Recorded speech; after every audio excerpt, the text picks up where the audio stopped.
Sur ces étagères, souvent des conflits familiaux qui s'enlisent depuis plusieurs générations. Des sorties d'indivision, des occupations illégales ou des ventes caduques. Ça remonte maintenant 45 ans. 45 ans, c'est pas rien. Avec une grande famille. Et bien sûr, les ancêtres, les anciens sont décédés. Et ces personnes-là, ça veut dire les grands-parents.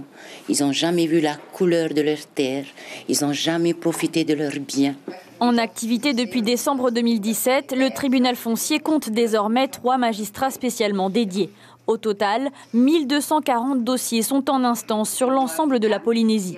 Si les nouveaux locaux du tribunal foncier ne sont pas encore ouverts, les audiences, elles, ont bien lieu chaque semaine au tribunal de première instance. Leurs affaires peuvent être jugées beaucoup plus vite puisqu'il y a plus de moyens qui sont affectés au tribunal foncier et surtout elles sont jugées par un magistrat professionnel et par 2 assesseurs issus de la société civile, donc qui normalement les comprennent mieux que nous sur le plan culturel.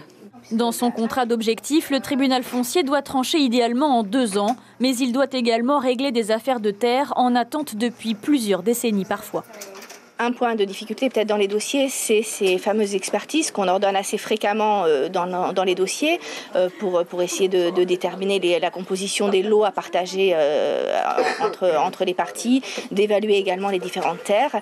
Et on manque d'experts et donc on a des expertises qui peuvent durer assez longtemps et donc voilà, les dossiers traînent à cause de ça.